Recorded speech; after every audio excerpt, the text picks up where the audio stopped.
जीवन यौवन राजधन, अविचल रहे न कोई, अविचल रहे न कोई। जो दिन जाए सत्संग में, जो दिन जाए सत्संग में, जीवन का फल सोई, जीवन का फल सोई। जीवन भी इस शरीर जो मिला है ये भी सदा रहने वाला नहीं है।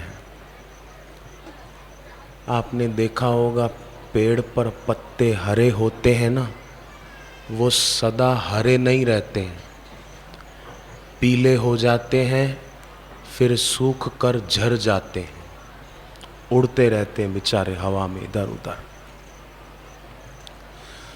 गुलाब का फूल, मोगरे का फूल, कोई भी फूल खिलता है तो सदा खिला हुआ नहीं रहता, वो मुरझा जाता है। या पौधे पर ही लगा रहा तो उसकी पंखुड़ियाँ झड़ जाती है, सूख जाती है, मिट्टी के साथ एक हो जाती है। तो उसी प्रकार ये शरीर भी एक दिन गिरेगा, ये बात पक्की है, परंतु इस शरीर को पाकर जो कोई समर्थ गुरु की शरण में जाए और उनसे सद शिक्षा और दीक्षा पाए, जिसको गुरु की दीक्षा नहीं मिली न समझो उसको दिशा भी नहीं है बेचारे को, वो फिर विदिशा चला जाता है। विदिशा ये नहीं, भोपाल के पास वाला विदिशा नहीं, विदिशा माने विपरीत दिशा, गलत दिशा। जहाज जा रहा था स्पीड से, हवाई जहाज, अंदर यात्रियों को सूचना दी गई कि एक बड़ी बुरी खबर है। यात्री घबराए, एसी चल रहा था पर पसीना आ गया। क्या बुरी खबर है कि दिशा सूचक यंत्र खराब हो गया है, अब कहाँ उतरना है ये पता नहीं चल रहा है और कहाँ जा रहे हैं ये भी पता नहीं। पर एक अच्छी खबर है। यात्री खुश हुए कि कुछ क्या अच्छी खबर है? बोले हम जहाँ भी जा रहे हैं बड़ी स्पीड से जा रहे हैं, कहाँ जाना है पता नहीं, कहाँ जहाज को उतारना पता नहीं, पर जहाँ भी जा रहे हैं बड़ी स्पीड से जा रहे हैं। अब नहीं पेट्रोल ख़त्म हो जाएगा फिर कहाँ जाएंगे? ऊपर से ऊपर ही चले जाएंगे। राम बोलो भाई राम। तो जैसे नदी के पानी में, सागर के पानी में बुलबुला पैदा होता है तो कितनी देर टिकता है? सदा थोड़ी टिका रहता है बुलबुला, वो नष्ट हो ही जाता है। तो उसी प्रकार ये शरीर भी है। पर इस शरीर को पाकर जो इस प्रकार आश्रम में जाएं, तत्वज्ञ गुरु की शरण में आएं, उनके दर्शन करें, उनके वचन सुने, सचमुच उनको तो तुलसीदास जी प्रणाम करते हैं। तुलसीदास जी कहते हैं जिनके दिल में भक्ति है उनको तो भाई नमस्कार है। वंदऊ पद सरोज सब केरे। जिसने जीवन की, शरीर की क्षणभंगुरता जान ली वो शाश्वत की ओर कदम बढ़ाने को तैयार हो ही जाता है। तो हमारा सौभाग्य है कि हम लोगों ने इस मार्ग पर कदम रखे हैं। इस मार्ग पर कदम रखने वाला मंजिल तक पहुंच ही जाता है। एक भिखारी को प्यास लगी थी, एक दुकान के बाहर खड़े होकर कहा भाई साहब थोड़ा पानी पिला दो। वो सेठ था खुद, वो बोला अभी ठहरो, आदमी आएगा पिला देगा। भिखारी को हुआ कि आदमी आएगा पिला देगा, ये आदमी नहीं है क्या? चलो शायद नौकर आएगा इसका। थोड़ी देर बीती, फिर कहा थोड़ा पानी दे दो, प्यास लगी है, गला सूखा जा रहा है। बोले कहा ना आदमी आएगा पिला देगा। चुप। फिर थोड़ी देर बाद का थोड़ा पानी दे दो ना, मेरे को बड़ी प्यास लगी। फिर बोला कि आदमी आएगा दे देगा। वो भिखारी बोला थोड़ी देर के लिए आप आदमी बन जाओ ना। आप आदमी नहीं है। पशु होता है ना, पशु कोई कुत्ता आदि, तो उसको कहना नहीं पड़ता कि अरे पशु हो पशु। कुत्ते को कहना नहीं पड़ता कि अरे कम से कम कुत्ता बन। पर आदमी को कहना पड़ता है। कई बार आपने सुना होगा, बोलते हैं अरे इंसान बन इंसान, हैवान मत बन। तो वो नर रूप में पशु है जिसके जीवन में गुरु की शिक्षा दीक्षा नहीं है। नीति शास्त्र में लिखा है, ये शाम न विद्या न तपो न दानम ज्ञानम न शीलम न गुणो न धर्म ते मर्त्यलोके भुवि भार भूता मनुष्य रूपेण मृगाश्चरन्ति। मनुष्य के रूप में पशु है, कामना और वासना की जंजीर से बंधा हुआ है। देखो, आपने देखा एक शुक्ल पक्ष का दूसरा दिन, यानी पूनम का दूसरा दिन, कृष्ण पक्ष की प्रतिपदा एकम, है ना। उस दिन रात को आप आकाश में देखो तो चांद दिखाई देगा, पर ऐसा दिखेगा कि मानो पूनम का ही चांद है। कृष्ण पक्ष पूनम का दूसरा दिन लगेगा कि आहा पूनम जैसा ही चांद लग रहा है, परंतु उसकी एक कला कम हो गई। और कृष्ण पक्ष पूरा हुआ, अमावस्या का दूसरा दिन, शुक्ल पक्ष की एकम। उस दिन आप आकाश में चांद देखो, दिखेगा नहीं।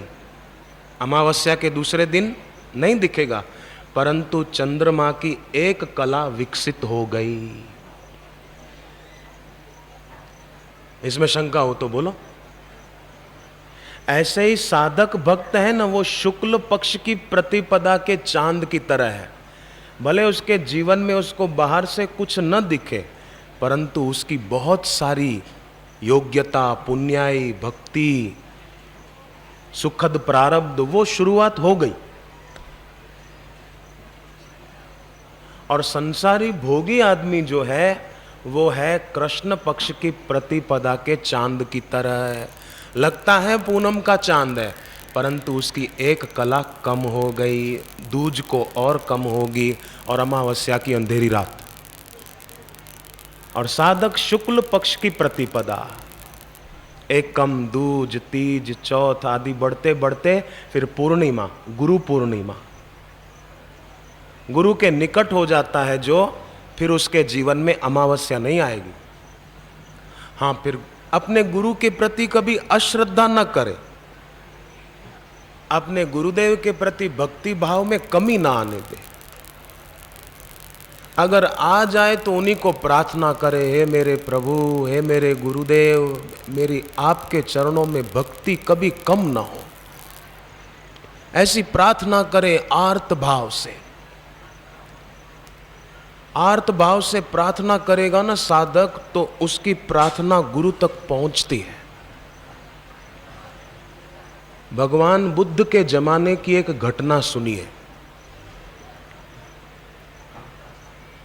एक शिष्य थे बुद्ध के, उनकी बेटी सुभद्रा, वो बचपन से बुद्ध के पास आती जाती थी। बड़ी हो गई तो उसकी शादी हो गई। तो उसके सास ससुर जो थे ना, वो बड़े क्रूर थे, उसको बहुत सताते थे। जादू टोने वालों के पास जाते थे, और ये कन्या बुद्ध के पास जाती थी। वो बोलती थी आप मेरे गुरु के पास चलो, वो सच्चे संत हैं, पर वो जादू टोने वालों के चक्कर में थे। ये कन्या भी अंदर से दुखी नहीं होती थी, क्योंकि सत्संग सुन रखा था कि कुछ भी हो धीरज रखो। वो धीरज रख के बैठी थी।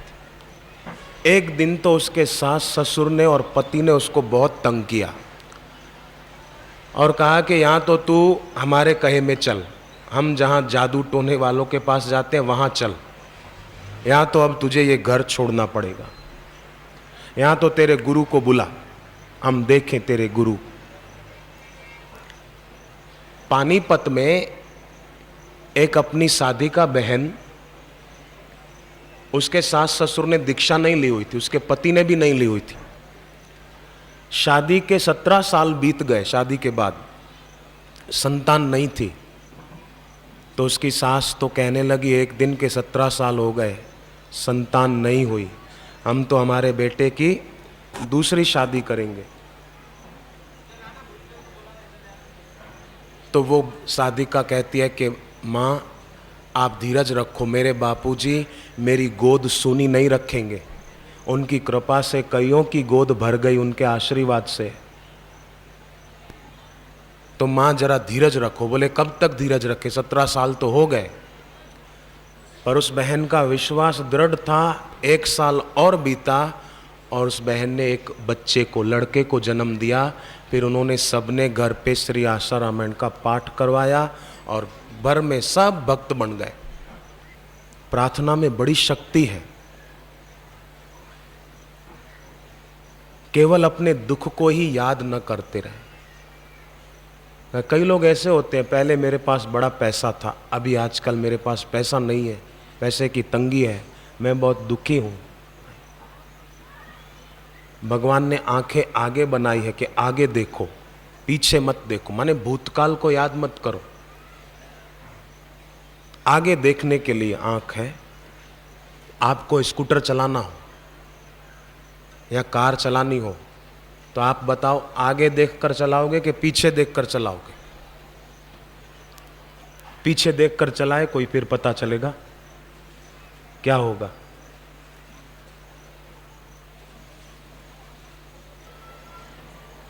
सुभद्रा, बुद्ध के शिष्य की बेटी, उसने अपने हाथ में फूल उठाए। सास ससुर जो उसको रोकते टोकते थे उनके सामने फूल उठाए, ऊंचे उठाए और अपने गुरुदेव का सुमिरन किया, बुद्ध का, और कहा गुरुदेव ये मेरे फूल, मेरी पूजा आप स्वीकार कीजिए और कल यहाँ हमारे घर पर आप भोजन करने के लिए पधारिए। ऐसा कहकर उसने फूल उछाले आकाश में, तो फूल तो नीचे आकर गिर गए। ससुराल वाले हंसने लगे कि बड़ी आई, मेरे फूल स्वीकार करो, फूल तो यहीं गिरे। पर वहां मीलों दूर बुद्ध प्रवचन कर रहे थे, अचानक चुप हो गए। अपने सत्संगियों से कहा कि आप लोगों को जूही के फूलों की सुगंध आ रही है क्या? सब बोले हाँ गुरुजी, सुगंध तो आ रही है, पर फूल दिखाई नहीं दे रहे। बुद्ध बोले भले फूल दिखाई नहीं दे रहे हैं, पर जिसने फूल अर्पण किए हैं उसके हृदय की भावना सच्ची है, उसके भावों की ये सुगंध है, उसकी श्रद्धा की ये सुवास है जो मुझ तक पहुंच गई। इतने में उस कन्या का जो पिता था उसने खड़े होकर हाथ जोड़े और कहा कि गुरुवर आप कल दोपहर को मेरे घर पे भोजन ग्रहण करने पधारने की कृपा करें। बुद्ध ने कहा नहीं, कल हमको आमंत्रण मिल चुका है कल के लिए। बोले कहाँ? बोले आपकी बेटी ने हमको संदेश भेजा है कि कल मैं उनके घर जाऊं। बोले वो तो आई नहीं। बोले वो नहीं आई तो क्या है, उसके हृदय का भाव मुझ तक पहुंच गया है। एक बहन की बात बताऊं, ये बात इसलिए बता रहा हूं कि हमारी जो पुकार होती है ना हृदय की, श्रद्धा की, भक्ति की, वो व्यर्थ नहीं जाती, बड़ा काम करती है। इसलिए अपने को कभी भी दीनहीन लाचार न समझे, दुखी न हो जाए। जीवन रसायन पुस्तक पढ़नी चाहिए। बापूजी के सत्संग की, ध्यान की कैसेटें सुननी चाहिए। एक टक उनके तस्वीर पर ध्यान केंद्रित करना चाहिए। जो आंखों की पलकें हिलाए बिना गुरुवर की तस्वीर को निहारते हैं ना, तो गुरु से अंतर संबंध जुड़ जाता है।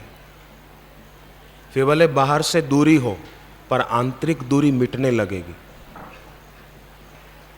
देवानुग्रह हेतु कम, विभीषण जी की बात है ना, आपने सुनी होगी। अब मोहे भाव भरोसा हनुमंता, बिन हरि कृपा मिले नहीं संता।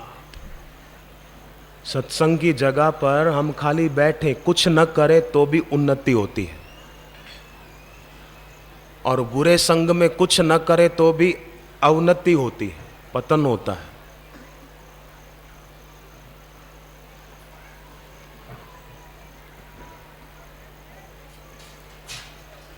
सुभद्रा ने अपने हृदय के भाव अर्पण कर दिए थे और सचमुच दूसरे दिन बुद्ध उसके घर पहुंच गए थे, और फिर उसके ससुराल वाले भी भक्त बन गए। ऐसी एक बहन की बात आपको और बताऊं। वो रहती है यूपी के बांदा जिले में। उसी ने मुझे बताया, 11वीं में पढ़ती थी तब कोई तांत्रिक उसके पीछे पड़ा था। उसकी बुरी नजर थी तांत्रिक की, पर कन्या तो सदाचारिणी थी। तो तांत्रिक ने उसको अपने जाल में फंसाने के लिए उसके पीछे एक प्रेत छोड़ दिया, और वो प्रेत उस बच्ची को बड़ा सताता था। भूत प्रेतों की भी अपनी दुनिया होती है।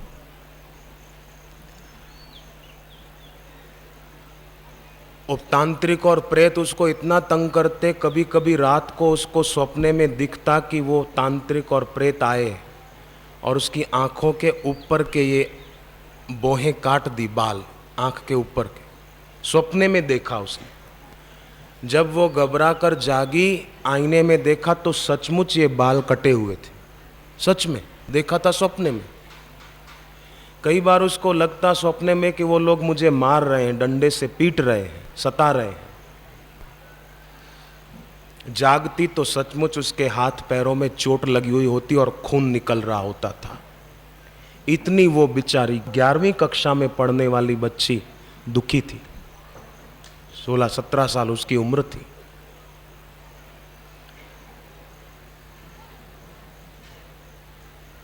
आखिर भगवान की ऐसी कृपा बरसी कि गाजियाबाद में गुरुदेव का सत्संग था। तो वो कन्या ने अपनी माँ को कहा कि माँ चलो हम सत्संग सुनने चले।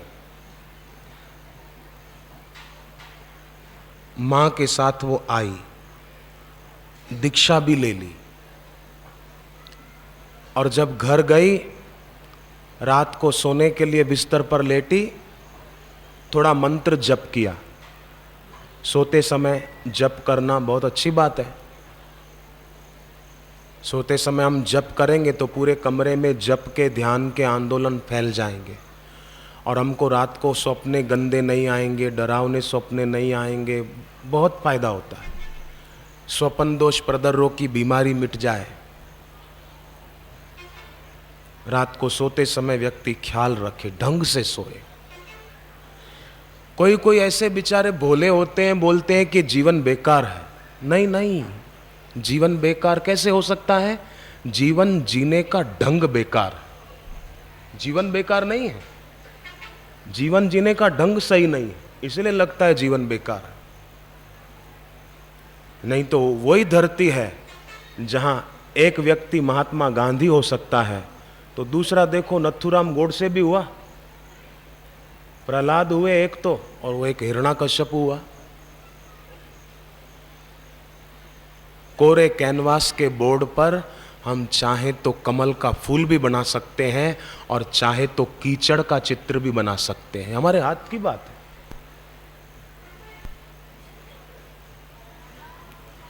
वर्णमाला है अ ब स द आदि, चाहे तो उसके द्वारा भजन भी लिख सकते हैं, और चाहे तो गंदी गाली भी लिख सकते हैं। हमारे हाथ की बात है। पेन अपने आप कोई बात लिख नहीं देती है, लिखने वाला सही होगा तो सही बात लिखेगा, लिखने वाला गलत होगा तो गलत बात लिखेगा।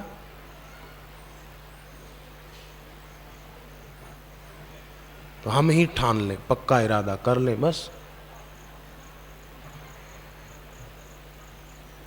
नीम के पत्ते कड़वे क्यों होते हैं? कि उसकी जड़ कड़वी है। नीम के पत्ते पर आप शहद लगा दो, चाशनी लगा दो, क्या मीठे हो जाएंगे? क्या नहीं होंगे, उसकी जड़ ही कड़वी है। ऐसे ही व्यक्ति खुद अगर गिरने के रास्ते चलेगा, गलत करेगा, तो कैसे उसको सुख मिलेगा, कैसे शांति मिलेगी? प्लास्टिक के फूलों से सुगंध आएगी क्या? बोलो भाई, आएगी? नहीं। गत्ते की नाव बनाए और भोपाल तालाब में जाए और बोले मैं इस नाव में बैठ के सीहोर पहुंच जाऊं, तो पहुंचेगा? कहीं और पहुंच जाएगा। पानी पे किए हुए हस्ताक्षर टिकते हैं क्या? टिकते हैं? पानी में, बाल्टी में पानी, और कोई बोले मैं सिग्नेचर करूं, बनाएगा नहीं कि मिटेंगे नहीं। ऐसे ही ये संसार के भोग सुख हैं। इसलिए व्यक्ति को चाहिए कि सजगता का जीवन जिए, तो उसको फायदा है। वो कन्या ने रात को सोने से पहले थोड़ा जप किया। कन्या का नाम शिवांगी। जप करके वो सो गई तो वो तांत्रिक और प्रेत उसको फिर दिखाई दिए, और ज्यों ही उसको सताने के लिए वो आए, त्यों ही उस कन्या ने बताया कि एक तरफ हमको बापूजी के दर्शन भी हुए और गुरुदेव के हाथ में बड़ी गदा थी, और उन्होंने तांत्रिक और प्रेत को लगाई जोर से, बोले खबरदार, अब ये मेरी बेटी है, तुम इसको कैसे सताओगे। और उस दिन के बाद आज कितने साल बीत गए, न तांत्रिक दिखा न प्रेत दिखा। मुझे अब सपने में केवल बापूजी के ही दर्शन होते हैं और मैं बहुत खुश हूँ, मजे में हूँ।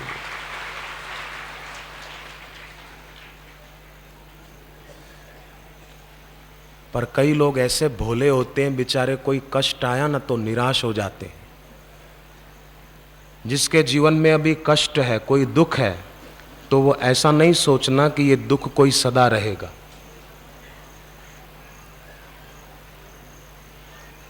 शाम को सूरज अस्त हो जाता है तो क्या सदा के लिए अस्त हो जाता है क्या? हाँ, हमेशा के लिए अस्त हो जाता है। अंधेरा होता है रात को तो क्या हमेशा के लिए अंधेरा होता है क्या? सुबह फिर उजाला होता है। गर्मी की ऋतु आती है तो फिर बरसात भी आती है, फिर सर्दी भी आती है।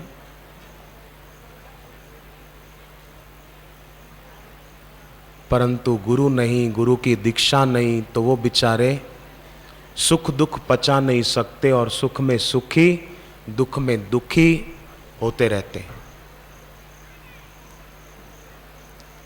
एक आदमी सब्जी बेचता था, सब्जी ठेला गाड़ी में बेचते ना सब्जी, वो बेचता था। लॉटरी की टिकट रोज खरीदता था, आज नंबर लगेगा, आज लगेगा, आज लगेगा, लगता नहीं था। एक दिन तो उसने गहराई से संकल्प करके कहा अपनी पत्नी को कि आज तो पक्का लगेगा, तू नंबर मिलाना, मैं सब्जी बेच के आता हूं। सचमुच पत्नी ने अखबार से मिलाया तो 5 लाख की लॉटरी। पत्नी सोचने लगी कि सीधा पति को सुनाऊंगी तो रोज के 20 रुपया कमाता है, 5 लाख सुनकर हार्ट फेल न हो जाए। तो गई, पास में एक चर्च था, पादरी के पास गई। चर्च में होते हैं ना पादरी, फादर बोलते हैं, उसके पास गई। बोले आप कुछ करो, मेरे पति को युक्ति से खबर सुनाओ। ले आना, ले आई। पादरी बोला कि 1 लाख की लॉटरी खुले आपकी तो आप क्या करोगे? बोले 50,000 बेटी की शादी में और बाकी घर की मरम्मत करा दूंगा, घर बढ़िया बना दूंगा। वो पादरी उसकी पत्नी को इशारा करने लगा कि ₹1,00,000 तो हजम कर गया ये। अच्छा भाई साहब, 2 लाख की लॉटरी खुले तो क्या करोगे? बोले बेटी की शादी में 1,00,000 लगा दूंगा, 50,000 घर के मरम्मत में और 50,000 की एफडी करा दूंगा। पादरी ने इशारा किया कि 2 लाख की भी हजम कर गया भाई। वाह। अच्छा भाई साहब, 3 लाख की लॉटरी खुले तो क्या करोगे? बोले देखो पादरी, 2 लाख का हिसाब आपको बता दिया, बाकी बचा 1,00,000 वो आपको दक्षिणा में दे दूंगा। पादरी बोला क्या बोलते हो? बोले हाँ सच कहता हूं, ₹1,00,000 आपको दक्षिणा में दिया। पादरी को हार्ट फेल।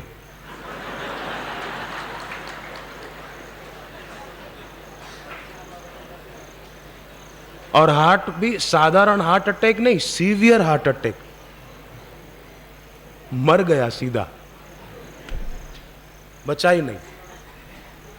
और थोड़े से सुख को पचा न सके, थोड़े से दुख को पचा न सके, वो आदमी कैसा? जीवन बिगाड़ रहा है। सेठ जी बैठे थे गाड़ी में, पीछे टैक्सी की थी, शिमला गए थे घूमने के लिए दिल्ली से। वापसी में, वहां तो पहाड़ी रास्ता है हिमाचल प्रदेश में, गाड़ी के ब्रेक फेल हो गए। बड़ी मुश्किल से वो ड्राइवर कोशिश कर रहा था कंट्रोल करने की, गाड़ी कंट्रोल में नहीं आ रही थी। वो सेठ बोला पागल, गाड़ी इतनी तेज क्यों चला रहा है? बोले मैं नहीं चला रहा हूँ, अपने आप चल रही है, क्योंकि ब्रेक फेल हो गए हैं। बोले अच्छा, फिर तो एक काम कर, पहले मीटर बंद कर दे। बोले क्यों? बोले मेरे पैसे तो नहीं ज़्यादा होंगे, मीटर बंद कर दे। ड्राइवर बोला सेठ जी पूरी गाड़ी खाई में गिरने वाली है। बोले गाड़ी मेरी थोड़ी है, गाड़ी तो तेरी है, भले गिरे मरे, पर मेरा मीटर तो ज़्यादा नहीं घूमे। अब खुद मर जाएगा उसका क्या? कुछ पैसों को बचाने की तो परवाह है, परंतु अपने जीवन को बचाने की परवाह नहीं है।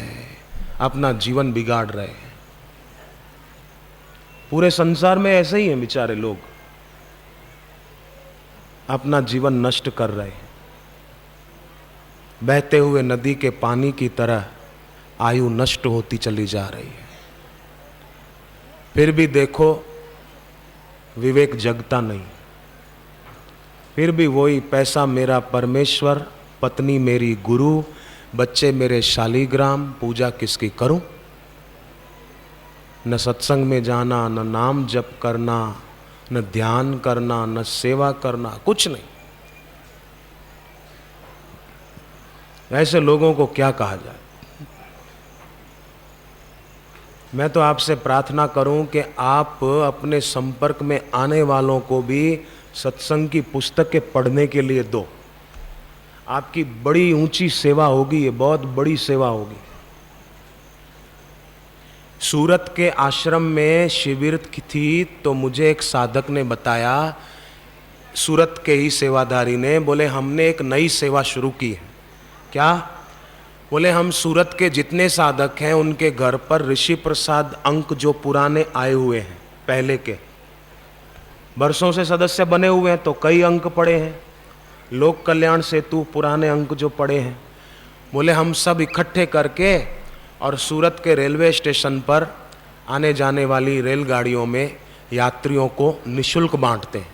और यात्री सिर आंखों पर लगाते हैं बापूजी की तस्वीर देखकर, और वो ले जाते हैं, वो पढ़ते हैं।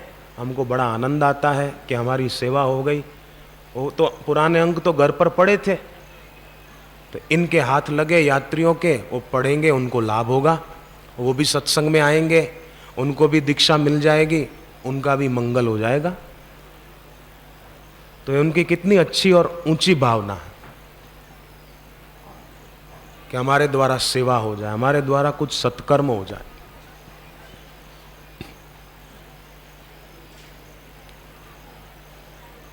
बुद्धिमान आदमी होता है ना, वो जो कुछ भी मिला हुआ है उसका सदुपयोग करता है। धन है तो धन का सदुपयोग, अच्छे काम में लगाना। पर मुंजी आदमी का धन अच्छे काम में नहीं लगेगा, शादी में, पार्टी में, फैशन में, दिखावे में तो लगेगा, पर अच्छे काम में उसकी मुट्ठी खुलेगी नहीं। और जिसके दिल में दैवी संपत्ति हो, भगवान कृष्ण ने गीता में उसको महात्मा कहा है, महात्मा। दिल्ली में रामलीला होती है दशहरे के पहले, तो एक जगह आयोजन कमेटी वालों को हर साल जो रावण का पाठ करता था उसने कहा कि इस बार मेरे को राम का पाठ करने दो। तो व्यवस्थापकों ने कहा कि आप रावण के पाठ में ही अच्छे लगते हो, आपकी पर्सनालिटी ऐसी है, राम का पाठ आपको नहीं मिलेगा, करना है तो करो नहीं तो घर जाओ। तो उसने कहा ठीक है, अब कोई पाठ नहीं मिलता तो रावण का ही सही, पर मन में ठान लिया कि मैं बदला लूंगा इनसे। तो दृश्य बताना था सीता स्वयंवर का कि धनुष पड़ा है, कई राजे महाराजे आकर बैठे हैं, सब कोशिश करते हैं पर उठा नहीं पाते हैं, उनको ऐसी एक्टिंग करनी है। और रावण भी आता है, वो भी कोशिश करता है परंतु धनुष को उठा नहीं पाता है, ऐसा उनको दिखाना था। पर ये जो रावण बना था इसके मन में बदला लेने की भावना थी। आया मंच पर, आओ देखा न ताव, धनुष को उठाया और तोड़ के फेंक दिया। तो लोग चिल्लाए, अरे रावण ने धनुष तोड़ दिया, ओहो रावण ने धनुष तोड़ दिया। तो इसने जोर से आवाज़ दी कि मैं इनको पहले ही कह रहा था कि मेरे को राम का रोल करने दो। तो भले मैंने राम जैसे कपड़े नहीं पहने तो क्या है, राम जैसे काम तो कर सकता हूँ। तो कपड़े भले कोई भी पहने हो, परंतु साधुता ही तो दिल में है। कपड़े भले साधु के नहीं पहने हैं। मुझे महाराष्ट्र के उस्मानाबाद शहर के एक सज्जन ने बताया, बोले मैंने दीक्षा लेकर जब शुरू कर दिया तो मेरा डायबिटीज़ का रोग मिट गया। मैं बिल्कुल ये झूठी बात नहीं कह रहा हूँ। बोले अब मैं मिठाई भी खा लेता हूँ, मीठा शरबत भी पी लेता हूँ, दूध भी मिठाई पीता हूँ, पर मेरे को कोई तकलीफ नहीं, कोई इंसुलिन नहीं लेता हूँ। बोले मेरी तो दैवी चिकित्सा हो गई, दैवी चिकित्सा। जो जप ध्यान आदि करते हैं ना, उनके जीवन में दैवी चिकित्सा होती है। पर जो मौन न रख पाए, ध्यान न कर पाए, जप न कर पाए, शांति से बैठ न पाए, उसके जीवन में बरकत नहीं आती। आपको सुनकर बड़ा आश्चर्य लगेगा, परंतु भक्ति की शक्ति बड़ी निराली है।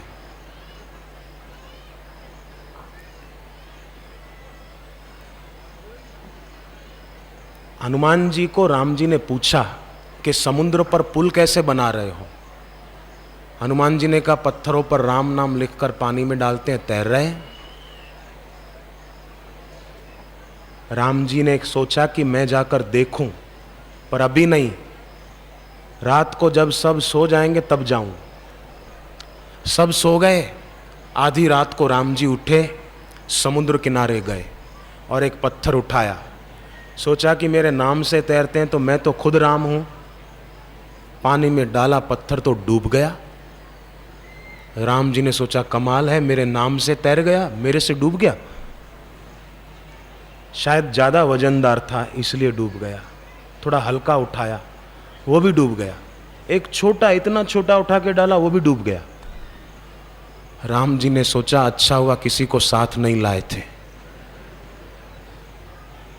जाने को मुड़े ही थे कि पीछे हनुमान जी खड़े थे। बोले जय श्री राम प्रभु, आपने अकेले काहे कष्ट किया, मुझे याद करते मैं भी सेवा में आ जाता।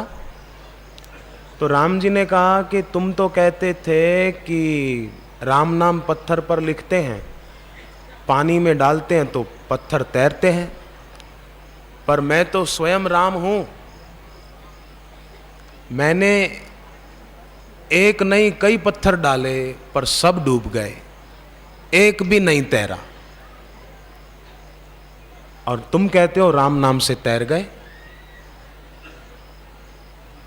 तब हनुमान जी ने कहा कि प्रभु आप बिल्कुल ठीक कहते हैं, बोले कैसे, मेरे नाम से तैरे, मेरे से नहीं। बोले प्रभु आपके नाम में शक्ति है कि पत्थर को भी तार दे, पर जिसको आप उठाकर फेंक दो उसको दुनिया में कोई तार नहीं सकता। राम जी फेंक दे जिसको, उसको कौन तारेगा? आपका नाम जरूर तैरा देगा। आगरा के एक सज्जन अपने बेटे को और बेटी को साथ लेकर के हरिद्वार गए। 1998 की बात है, जब हरिद्वार में कुंभ था। सत्संग सुना, फिर सोचा कि भाई कुंभ के कारण हरिद्वार में भीड़ बहुत है, चलो अपन ऋषिकेश चल के रात्रि विश्राम करते हैं।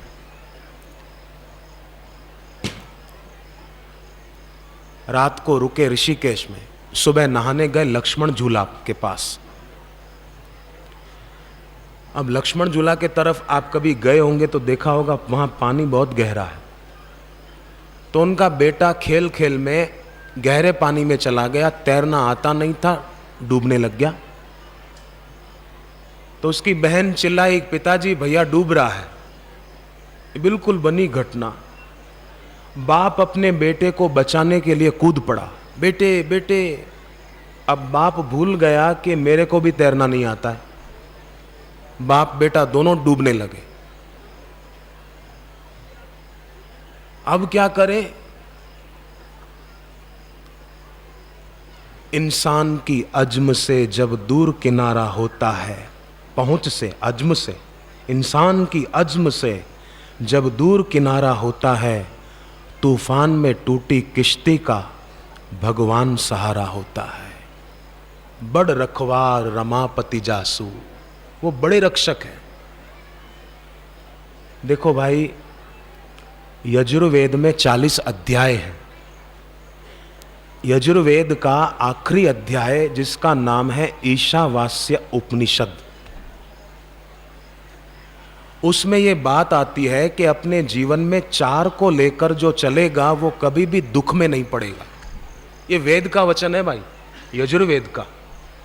अपने जीवन में जो 4 को लेकर के चलेगा वो कभी दुख में नहीं पड़ेगा।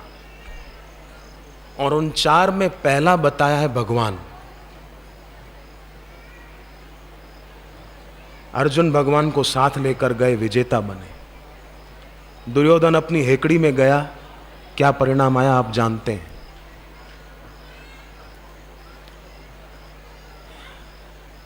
जब दुर्योधन के कई बड़े बड़े योद्धा मारे गए, यहां तक कि भीष्म भी गिर गए, फिर कर्ण को सेनापति बनाया गया था। पर कर्ण ने कहा कि मैं सेनापति इस शर्त पे बनूंगा कि अर्जुन का जैसा सारथी है ऐसा सारथी मेरा भी हो। तो दुर्योधन ने कहा बताओ ऐसा कौन है, जैसा अर्जुन का सारथी ऐसा आपका। तब कर्ण की बुद्धि देखो, कहां अर्जुन के सारथी श्री कृष्ण भगवान, और कर्ण कहता है कि वैसा सारथी तो एक ही है, वो महाराजा शल्य। शल्य को मेरा सारथी बनाओ। बना दिया गया। अब शल्य ने शर्त बता दी जो श्री कृष्ण ने पहले से बता रखी थी शल्य को। दुर्योधन युधिष्ठिर के मामा लगते थे शल्य। वो जब युद्ध शुरू होने से पहले आ रहे थे तो दुर्योधन ने षड्यंत्र करके रास्ते में उनके खाने पीने की व्यवस्था कर दी। शल्य को हुआ कि मेरे भांजे युधिष्ठिर ने की है, पर की थी दुर्योधन ने। अब जब पता चला कि ये दुर्योधन ने व्यवस्था की है तो उन्होंने निर्णय ले लिया कि अब तो मैं दुर्योधन के पक्ष से ही युद्ध करूंगा, युधिष्ठिर के पक्ष से नहीं। युधिष्ठिर को इस बात का पता चला, वो माफी मांगने के लिए निकल पड़े। कृष्ण भगवान ने सोचा कहीं गड़बड़ न कर दे, मैं भी जाऊं पीछे पीछे। युधिष्ठिर माफी मांग रहे हैं कि मामा जी मुझे माफ करना, मैं आपकी सेवा में हाजिर नहीं रह पाया। बोले बेटा अब तो मैं निर्णय ले चुका, मैं कौरवों के पक्ष से लड़ूंगा, पर फिर भी तुम मेरे भांजे हो, कोई भी एक वरदान मांग लो। युधिष्ठिर कहता है बस आपका आशीर्वाद। बोले नहीं कुछ मांग लो। बोले नहीं आपका आशीर्वाद चाहिए। तब श्री कृष्ण भगवान ने धीरे से कहा कि महाराजा शल्य, अगर आपकी अनुमति हो तो युधिष्ठिर की तरफ से मैं मांग लूं। देखो कैसे भगवान कृपाल सिंधु, बोले मैं मांग लूं युधिष्ठिर की तरफ से। शल्य ने कहा ठीक है मांगो। बोले देखो महाराज शल्य, जब भीष्म पितामह गिर जाएंगे तब कर्ण सेनापति बनेंगे और तब कर्ण आपको सारथी के रूप में पसंद करेंगे। देखो पहले से ही बता रहे हैं सब। आप एक काम करना, बस कर्ण को टोकते रहना। ऐसे तीर चलाया जाता है? आता है तुमको तीर चलाना? कभी सीखे भी हो कि ऐसे ही चल पड़े हो? ऐसा खाली उसको टोकते रहना, बस ये वरदान दे दो। शल्य ने कहा ठीक है, और वैसा ही हुआ। कर्ण कहता मेरा रथ शल्य को अर्जुन के सामने ले चलो। तो शल्य कहते युधिष्ठिर के सामने ले चलूं? बोले नहीं, अर्जुन के सामने। अच्छा तो भीम के सामने ले चलूं? बोले नहीं, आप मेरी बात क्यों काटते हैं? बोले तो नकुल सहदेव के सामने ले चलूं? अर्जुन के सामने कहा ना। बोले कर्ण मैं तो सोच रहा था जब तक तुमको जीने की इच्छा हो तब तक अर्जुन के सामने मत चलो, जब मरने का विचार आए तब चलना, ले चलूंगा मैं। परंतु परिणाम क्या आया आप जानते हैं। पर अर्जुन ने सारथी श्री कृष्ण को पसंद कर लिया, बस कल्याण हो गया। 5 पांडवों में से एक भी नहीं मरा। तो जो लोग दीक्षा लेते हैं ना, वो मानो सारथी के रूप में श्री कृष्ण को पसंद कर लिया है। दीक्षा लेने वालों ने भगवान का नाम ले लिया गुरु से दीक्षा में, मानो अर्जुन की तरह श्री कृष्ण का वर्ण कर लिया। अब विजय तो पक्की।